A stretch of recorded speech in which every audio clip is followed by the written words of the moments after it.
संग पळाले उद्वेग सांडोनिया प्रस्तुत प्राप्त प्रसंगी कीर्तनरूपी सेवे करता निवडलेला अभंग श्रीमंत महावैष्णव अग्रगणी वैराग्याचे परममूर्ती विश्वभूषण वाणी सम्राट अलौकिक कल्पना आविष्कार भास्कर वारकरी संप्रदायाचे परमोच्च मानबिंदू अक्षर ब्रह्म अवतरण विद्वजन मानसवराळ सकळ संत कंठभूषण अलंकापूर पीठासी विधीश्वर ज्ञानेश्वरी श्री जगद्गुरु तुकोबार यांचा तीन चरणाचा आपल्या परमार्थिक साधनेचं उच्चतम अवस्था सांगणारा अभंग सेवे करता निवडलेला आहे.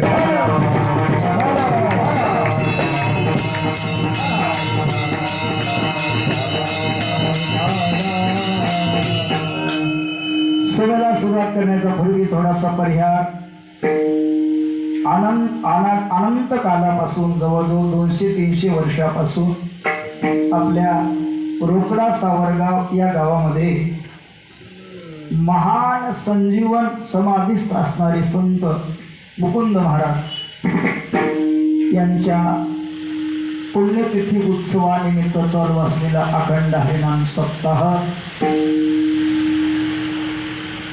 श्री संत पैठण निवासी नाथ महाराज यांच्या एकादश स्कंदाच्या टीकेवरच्या भागवताचं पारायण, गाथा भजन, हरिपाठ, कीर्तन आदी करून काकडा बरगतचे कार्यक्रम आपल्या गावात मला आल्यानं आनंद वाटला. महाराज आपल्याच गावचे एक हिरा नाही का, ज्यांचं नाव हिराकांत आहे, पारमार्थिक हिरा, जो इथेही अशा प्रकारचा जो ज्यांनी अशा प्रकारचा प्रकाश पाडला आणि नांदेड नगरीतही ज्यांनी प्रकाश पाडला असे माझ्यावर अत्यंत प्रेम करणारे हिराकांत महाराज मनकुलवार आणि समस्त ग्रामस्थ मंडळीच्या माध्यमातून ही सेवा माझ्याकडे आली. महाराज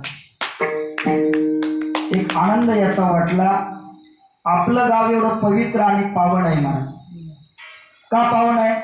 जगद्गुरु तुकोबाराच्या जर भाषेत बोलायचं झालं तर तुकोबाराय म्हणतात, ज्या ठिकाणी हरीचे दास वास्तव्य करतात त्या ठिकाणचं पाप निघून जातं आणि त्या ठिकाणचं पुण्य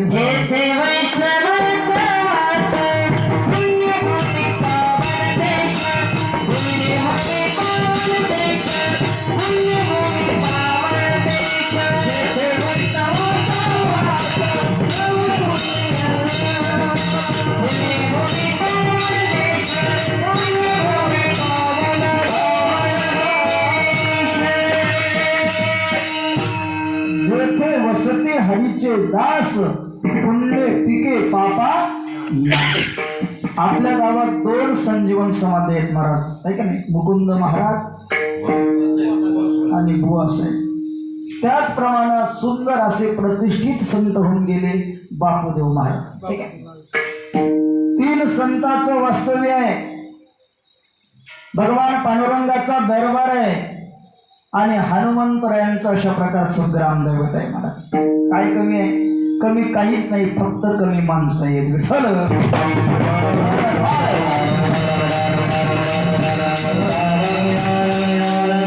सुंदर अशी असणारी ही सेवा आज सुंदर ज्यांच्या बोटाच्या तालातून चलो मच्छिंदर गोरक्ष आया सुंदर अशा प्रकारचे बोल वाजवतात आमचे आदरणीय हरिभक्तपरायण गणपती महाराज मुरकुटे.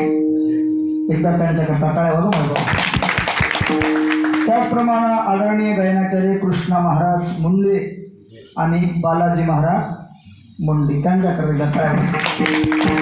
आमच्यासोबत आलेले आदरणीय हरिभक्तपरायण कीर्तनही करतात, गायनही करतात. आमचे आदरणीय माझ्यावर नितांत प्रेम करणारे जगदीश महाराज रावते त्यांचे बजावचे. त्याचप्रमाणे महाराज दुसरे कीर्तनकार आले आमचे बालाजी महाराज कोमटवर. 2 कीर्तनकार घेऊन मी 3रा कीर्तन या ठिकाणी आलो, त्यांचे स्वागत करा. त्याचप्रमाणे माझ्यावर नितांत प्रेम करणारे आमच्या गावातले आदरणीय हरिभक्तपरायण शिवाजीराव पाटील कोकाटे त्यांचे गठाळ स्वागत करा. त्याचप्रमाणे आमचे मामाश्री आले रामरावजी देशमुख त्यांचंही स्वागत करा. आणि समस्त ग्रामस्थ मंडळीतलं भजनी मंडळ एकदा सर्वांकरता टाळ्या वाजवा. सुंदर अशा प्रकारचं हे आयोजन नियोजन प्रयोजन आहे महाराज. तेव्हा कीर्तनात बसल्यानंतर असे हात बांधून बसायचे नाही, हात बांधून कोण बसतो? कैदी. कैदी बरोबर आहे ना? आपण कैदी आहो का? आपण कोण आहोत? आपण वारकरी. दुसऱ्याच सांगतो महाराज, कीर्तनात बसून जर टाळ्या नाही वाजवल्या तर पांडुरंगाला इतका राग येतो, इतका राग येतो महाराज, पुढचा जन्म असा देतो, रेल्वेमध्ये टाळी वाजवल्याशिवाय कोणी 10 रुपयाची नोट देणार नाही असा जन्म प्राप्त. तो जन्म आपल्याला येऊ नये याच्याकरता मुखाने नाम आणि हाताने पण फायदा काय महाराज? मुखाने नाम घेतलं आणि हाताने टाळी वाजवलं तर फायदा काय? मुखी नाम हाती, मुखे नाम हाती, हरचे नाम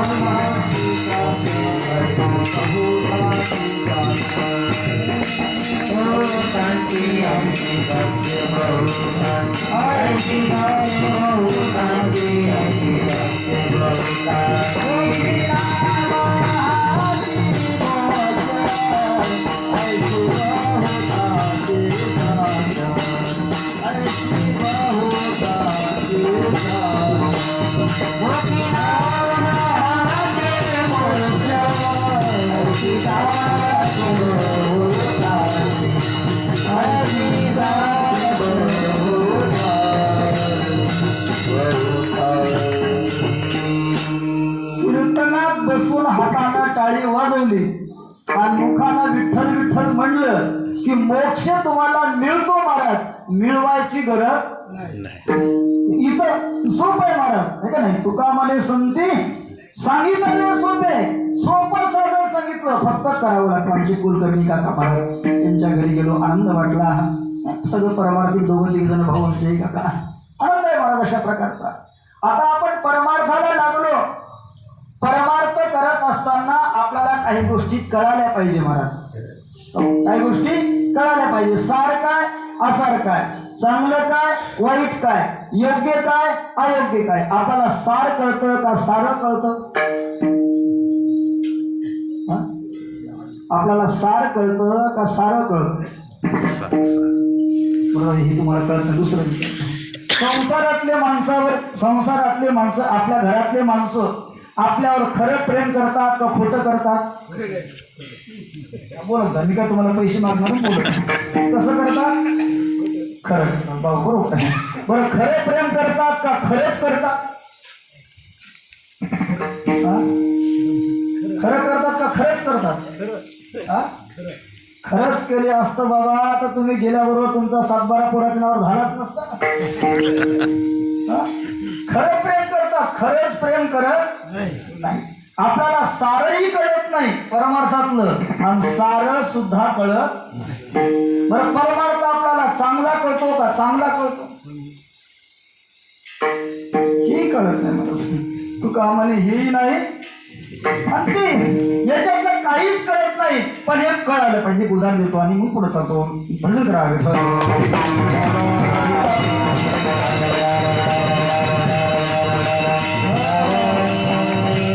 एका माणसानं काय केलं, अर्धा किलोच्या 2 वाट्या बनवल्या. किती किलोच्या? म्हणलं नाही काय का, थोडंच करणार पण चांगलं करणार आहे आणि तुमचं चांगलंच होणार आहे असं करणार आहे काय. अर्धा किलोच्या 2 वाट्या बनवल्या आणि 2ही वाट्या घेऊन तो चौकात आला.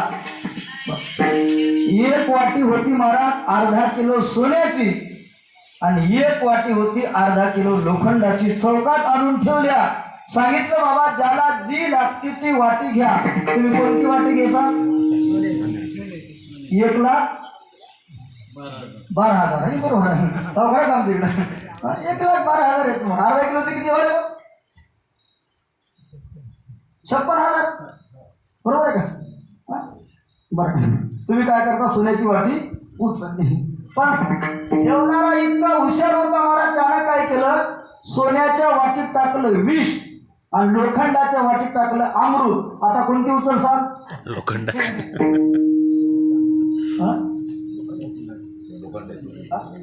काय दलबंधू माणसावर एकदा सोन्याची का लोखंड? वाटी कशाची आहे याला महत्व नाही, त्या वाटीत काय आहे याला महत्व आहे. परमार्थ कसा काय परमार्थ करतो याला महत्व नाही परमार्थ कसा करतो याला म्हणतो आहे विठ्ठल.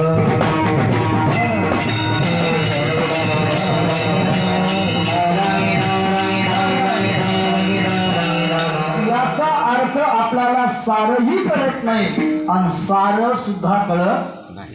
सार कळायला असतं तर लोखंडाची वाटी उचलली असती, सोन्याची उचलली कळलं नाही ना. त्याच्यात काय हे कळलं नाही, फक्त वरून वाटी दिसली.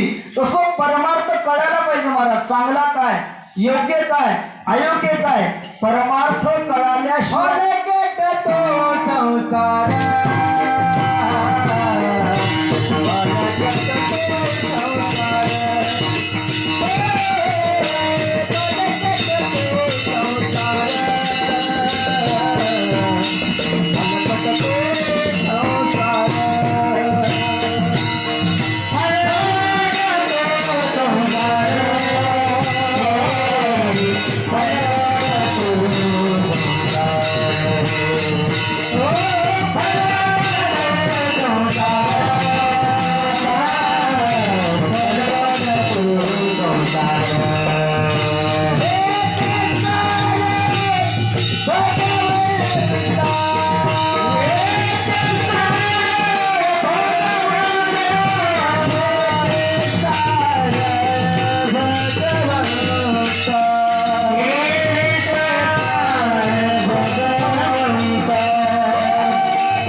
हलकट कळतं का?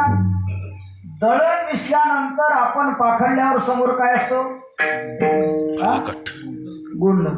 गोंडा दान असतो का?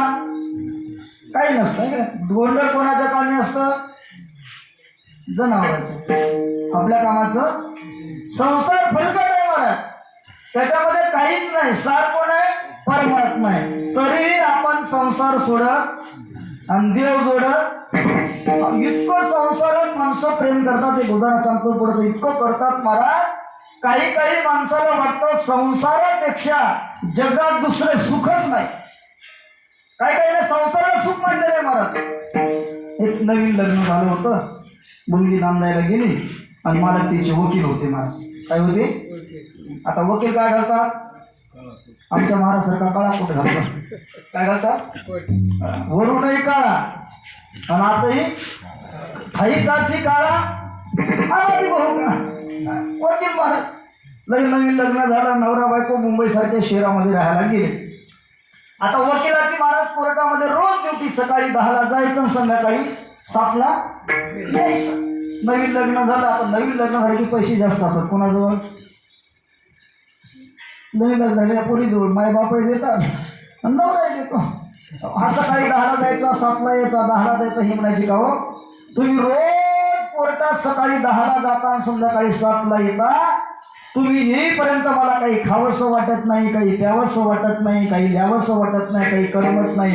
लवकर येत जा, लवकर येत जा, लवकर या. ऐकून घेतलं. आता एक दिवस ऐकून घेतलं सुरेश महाराज. हिचा अशा प्रकारचा मंत्र तोच. लवकर येत जा, काही खावंसं वाटत नाही, काही प्यावंसं वाटत नाही. रोज रोज मंत्र म्हणायला लागली. याच्या लक्षात आलं दाल में कुछ काला, काहीतरी वेगळं आहे. मंत्राच्या अर्थी बदलत नाही, त्या अर्थी काहीतरी. हे मला बघूत मला नेमकं खरंच माझ्यावर प्रेम करतं का खोटं करते.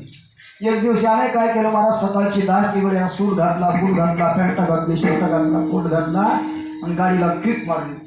जशी गाडीला किक मारली तसं पांडुरंगाच्या मंदिराच्या पाठीमागे नेऊन लावलं. तिकडे घर होता आणि तिकडेच थांबलं. आता हिचा नियम होता महाराज, मालक 10 वाजता घराच्या बाहेर पडला की शेजारणीच्या घरी मालिका पाहायला जायचं. तुझ्या नवऱ्याची जायचं. ही पाहायला गेली महाराज.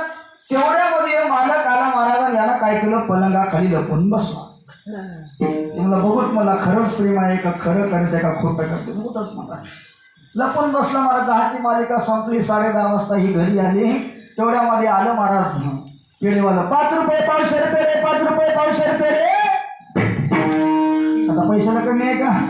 काही कमी नाही. 5 रुपये दिले, पावशेर पेढे घेतले, दरवाजा हातून लावला.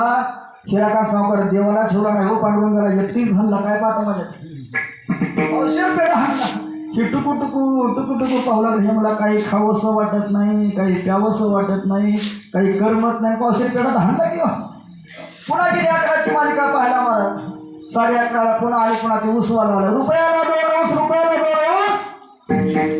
परत 2 रुपये काढले 2 ऊस घेतले कडक ओढले महाराज देवाला ठेवला नाही कोणाला दिला नाही एकटीच खाल्ली पुन्हा 12ची मालिका पाहायला गेली महाराज 12:30 आली आता भूक लागली महाराज अर्धा किलो बासमती तांदळाचा भात अर्धा पाव शेंगदाणे काय असं बटाटे टमाटे टाकले अशी खिचडी बनवली अर्धा पाव त्याच्यात तूप टाकलं महाराज तोंडाला पाणी सोडू देऊ नका तिकडचं सांगतो अशी खिचडी खाल्ली पोट भर टुकू पाहू लागलं खा मस्त खाली झोपी गेली 4 वाजेपर्यंत झोपली 4ला उठली पुन्हा मालिका पाहायला गेली ही मालिका पाहायला गेल्याबरोबर हे घराच्या बाहेर जे गेलं महाराजला ठरलेल्या वेळाप्रमाणे संध्याकाळच्या 7 वाजता हिराकांत सावकार हे आलं आता मला सांगा एवढा पराक्रम पाहिल्यावर माणूस चांगला येईल का कसा येईल त्याला राग आला राग दिसू लागला याच्या नाकावरून चेहऱ्यावरून बायकोला वाटलं कोर्टामध्ये मालकाचं न्यायाधीशाचं काहीतरी भांडण झालं आता मालक आपला कोर्टातला राग आपल्यावर काढल्याशिवाय आले तिने प्रश्न केला कशी काय कचेरीची माग हा म्हणला अर्धा किलो तांदळाचा भात अर्धी गार झाली वा शिवाळ्यात तिला घाम सुटला व ती म्हणली आपण भात खायला यांना कळालं कसं ती आसन करायला लागलं ते म्हणजे असं काय देता अरे ते मला 5 रुपये 500 रुपये रे ती म्हणली सगळंच आपलं यांना कळालं भांडण फुटलं ते म्हणे काय हो असं काय करता धुसफूस तो मला रुपयाला 2 ऊस हिच्या लक्षात आलं सगळं आपलं कळालं आता सांगण्यात काही अर्थ नाही ते म्हणे का हो हे तुम्हाला सगळं कसं कळलं तो मला सोडून तुला कसं गिळलं म्हणताय हे प्रेम अशा प्रकारचं मला संसारातलं आहे पण खरं आहे का खरं नाही तरी माणसं संसारातलं प्रेम खरं मानतात आणि परमार्थाच्या प्रेमाला म्हणतात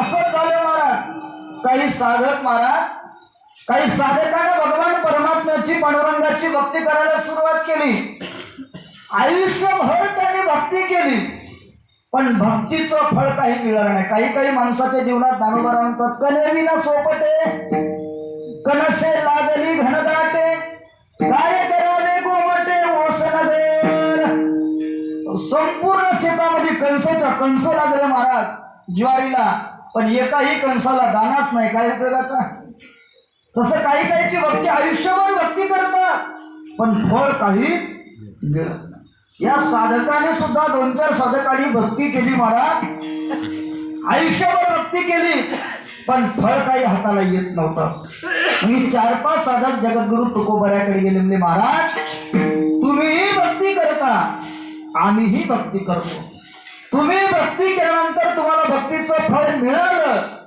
आम्हाला भक्तीचं फळ कळालंही नाही आणि मिळालं सुद्धा नेमकी तुम्ही भक्ती कोणती करता कशी करता याचं उत्तर आम्हाला अभंगाच्या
भक्ती आम्हीही करतो, पण तुमच्या भक्तीत आणि आमच्या भक्तीत जमीन आसमानचा फरक आहे.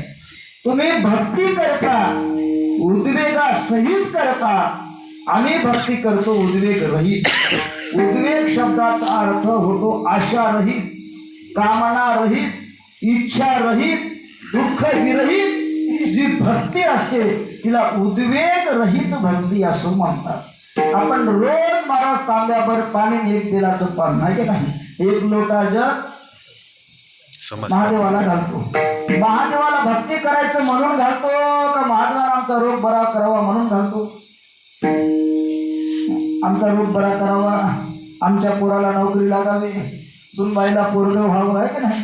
काहीतरी अपेक्षा ठेवून भगवंताची जी भक्ती करतात त्याला उद्वेग रहित भक्ती म्हणतात. ती उद्वेग रहित भक्ती केली, त्या उद्वेग रहित भक्तीची जर अशा आपण अपेक्षा केली तर देव आपली उपेक्षा केल्याशिवाय राहत. कारण देव महाराज नाही खेळ आहे, त्याच्यासारखा खेळ कोणाला खेळता येत.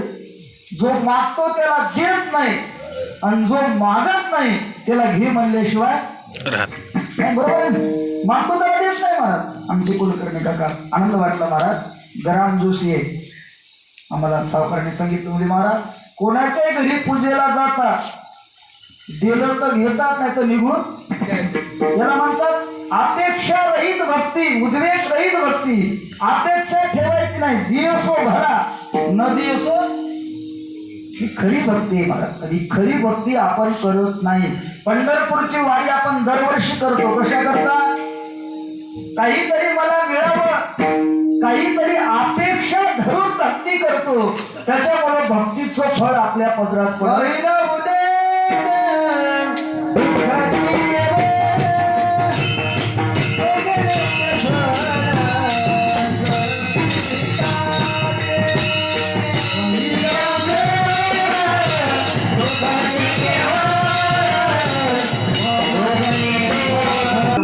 उद्वेगाचं फळ काय? वाहिल्या उद्वेग दुःखाची. उद्वेगाचं फळ दुःख आहे बरं. उद्वेग करायचं नसतं, उद्वेग रहित भक्ती. मी भक्तीवर बोलणार आहे. आता पुढे नवरात्र येणार आहे महाराज. नवरात्रात सुद्धा आपण काय करतो? भक्ती करतो. आता आपण पांडुरंगाचे भक्त आहे समजा, काही वेळा फक्त समजा आपण पांडुरंगाचे भक्त आहे. पांडुरंगाच्या भक्ताला काय म्हणतात? तो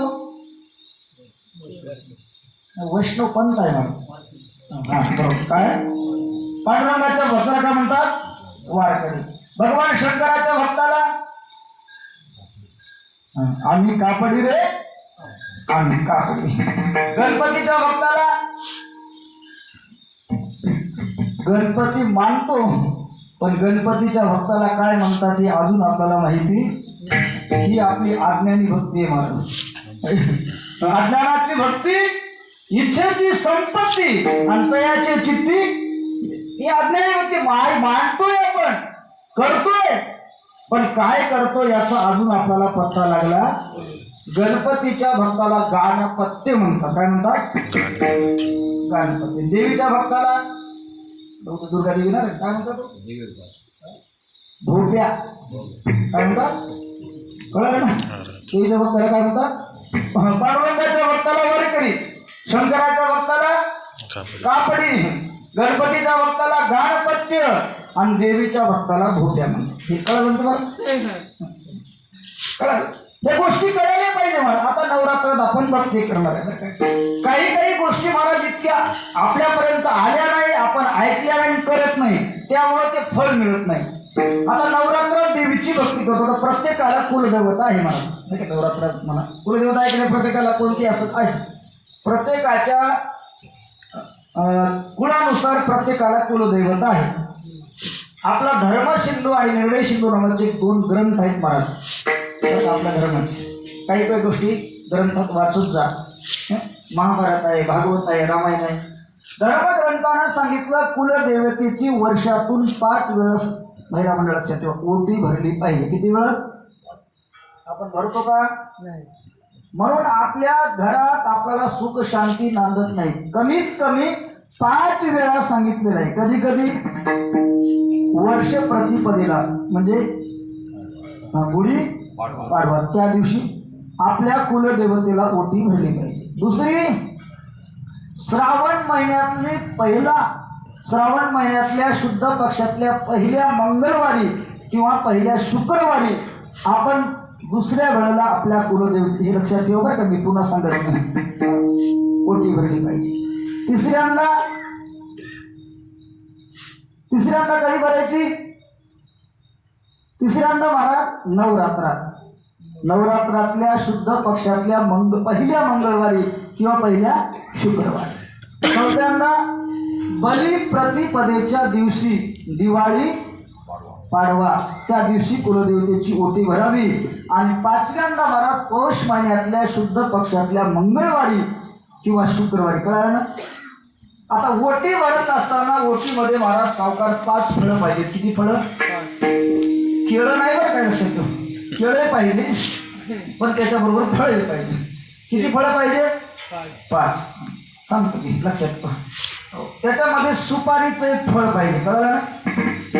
दुसरं खारीक, तिसरी बदाम, चौथा श्रीफळ, हळद नाही, हळदी फळ नाही म्हणून. चौथं काय? श्रीफळ म्हणजे नारळ. आणि 5वं आंबा. असं काय? आता आंबा काय आता मिळत नाही, ओटी भरायला मिळते का? मग त्याला पर्यायी व्यवस्था केली शास्त्रानं. महाराज 2च फळं मान्य केले, बाकीचे फळं शास्त्राला मान्य नाही. कोणत्याही देवाला जर तुम्हाला फळ अर्पण करायचं असेल, 2च फळं वाहिले तर पुण्य मिळते, बाकीच्या फळांना मिळत नाही. पहिलं फळ आहे आंबा आणि दुसरं फळ आहे केळ. मंगल प्रसंगी आपण आपल्या घरात तोरण बांधण्याकरता लिंबाचे पान आणून बांधत नाही, सफरचंदाचे पान आणून बांधत, कशाचे बांधतो?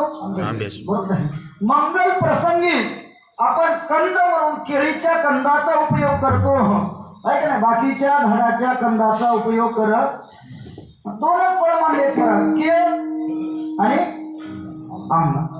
2 वेळेस ओटी भरण्याकरता आपल्याला आंबा मिळतो, आहे का ना? उन्हाळ्यामध्ये 2-3 वेळेस मिळत नाही. मिळत तर आपलं केळ आहे ना, ते फळ टाकून जर आपण ओटी भरली तर ती नवरात्रातली भक्ती केल्याचं फळ आपल्याला प्राप्त होतं. आता रात्रीचे प्रकार 3 आहेत, सांगतो जातो. पहिली आहे शिवरात्र, दुसरी आहे नवरात्र आणि तिसरी आहे काळरात्र. विठ्ठल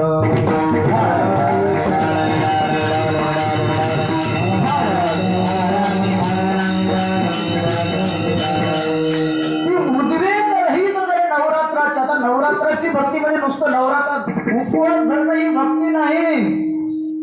उपवास धरणं ही भक्ती नाही महाराज. अजून सांगतो तुम्हाला, दिवसभर लवंग खाऊन उपवास धरा एका लवंगावर, आणि एकदाही ज्या देवाचा उपवास धरला, त्याचं नाव घेतलं नाही, तर सगळा उपवास पाण्यात गेला, काहीच मिळालं नाही. कधी का कुत्ता घरकाना हे काय बा, नुसतं उपवासाला महत्व नाही, त्याच्याबरोबर नामस्मरण केलं पाहिजे. काय सांगू लागलो मी? ते नामस्मरण अशा प्रकारचं. नवरात्रामध्ये आपण भक्ती करतो. नवरात्र शब्दाचा अर्थ आहे 9 प्रकारची भक्ती.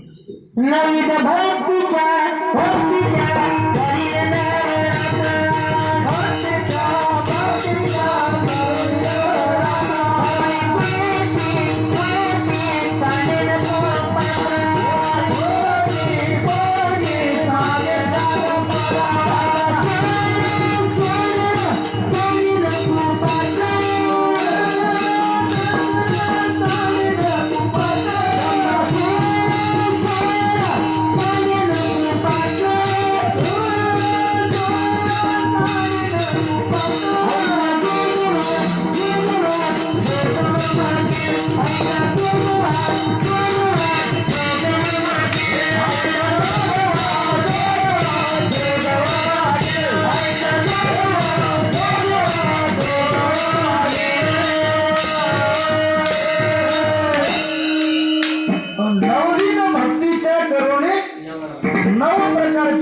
पहिल्या दिवशी श्रवण, दुसऱ्या दिवशी कीर्तन, अशी जर भक्ती करत गेलं तर नवरात्र होतं महाराज.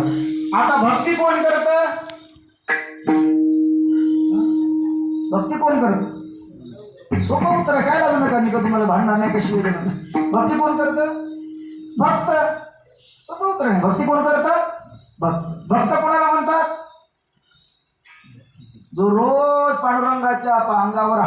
पाणी ओततो त्याला भक्त म्हणतात का? आता मला कधी कधी मला असं वाटतं, कधी कधी आता बरं काय आपण महादेवावर पाणी वाहतो आहे की नाही? केव्हा वाहतो? जेव्हा आपल्याला वेळ मिळत तेव्हा. सावकार मला असं वाटतं एखाद्या माणसाचं चौकात उभं करा आणि सकाळच्या 6 वाजल्यापासून संध्याकाळच्या 6 वाजेपर्यंत हांड्यानं सारखं पाणी होतं. काय होईल त्या संध्याकाळी? संध्याकाळी काय होईल? याचा अर्थ तुम्हाला देव कळाला. तुम्हाला अजूनही वाटतं महादेव दगडच आहे त्याच्यात देव. 12च्या नंतर कोण्या देवाच्या अंगावर पाणी टाकण्याचा अधिकार आपल्याला नाही. महाराज 12ला एकदा देवाची महाराज दुपारच्या वेळेला देवाचा पोशाख केला आणि देवाला नैवेद्य दाखवला की देवाच्या अंगावर पाणी टाकण्याचा अधिकार नाही. महाराज आपण काय करतो हे कळत नाही. माणसं म्हणतात आयुष्यभर परमार्थ केला आणि दुःख पदरात कापला. अरे त्यानं केलाच नाही ना. त्यानं सवडीनुसार परमार्थ केला, आवडीनुसार केला. हे लक्षात ठेवा. काय करायला हे कळले पाहिजे. 12च्या नंतर टाकण्याचा अधिकार फक्त एका दिवशी आहे महाराज. 2-3 दिवसात कसे? शिवरात्रीच्या दिवशी, गोकुळाष्टमीच्या दिवशी काही काही दिवस आहे.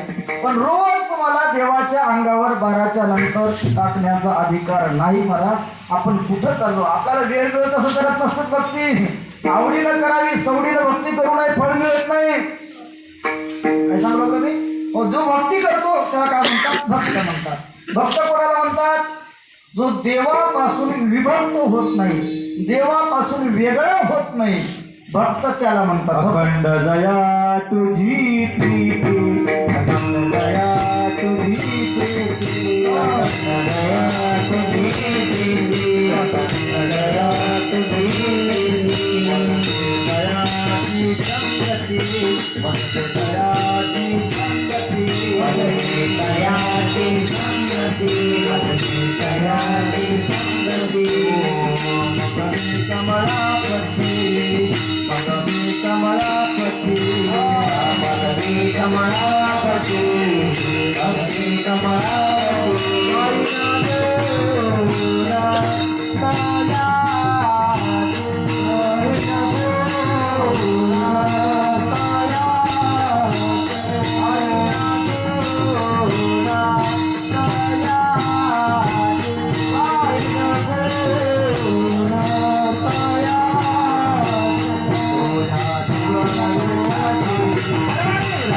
कोरोना आला की माळा काढल्या.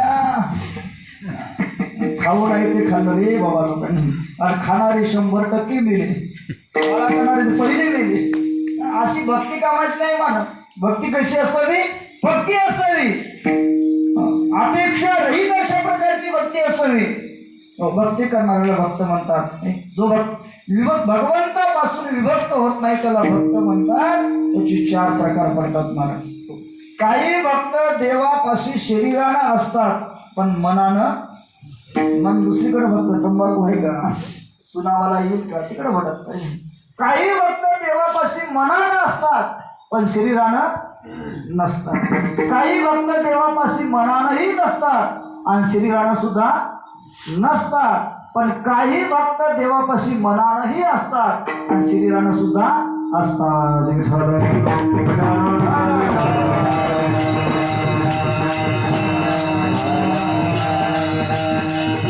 काही भक्त भगवंताकडे शरीरानं असतात पण मनानं नसतात. एक उदाहरण सांगतो पुढे जातो. काय झालं? पिंपरी चिंचवडला चिंतामणी नाव अशा प्रकारचं चिंतामणी देव नावाचं एक गणपतीची उपासना करणारा भक्त होता माणूस. आणि तो गणपतीची उपासना करत असल्यामुळं त्याला सगळ्या प्रकारच्या सिद्ध्या प्राप्त होत्या. हो, सिद्ध्या प्राप्त होत्या. त्याला कळालं की देहूमध्ये जगद्गुरु तुकोबाराय आहेत, वारकरी आहेत आणि त्यांना सगळ्या प्रकारच्या सिद्ध्या प्राप्त आहेत. खरंच तुकोबाराला सिद्ध्या प्राप्त आहेत का तुकोबारा नाटक करतात हे तपासून घेऊ म्हणे आपण.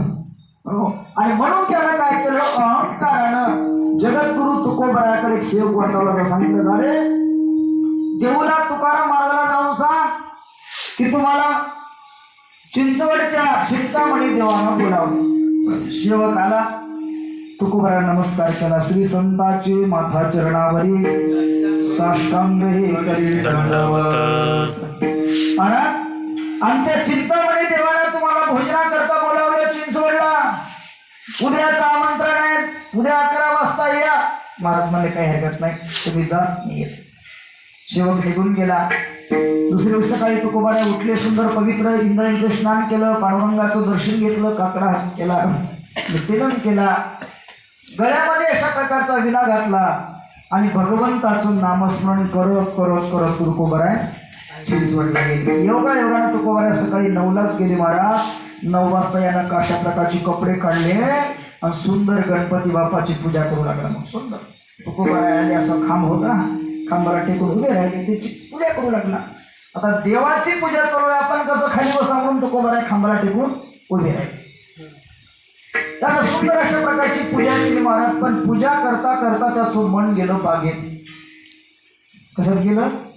मग तो म्हणला माळ्याला रोज पैसे देतो, म्हणला चांगला पगार देतो, पण माळी काय म्हणला चांगली चांगली फुलं काय आपल्या पूजेला आणा.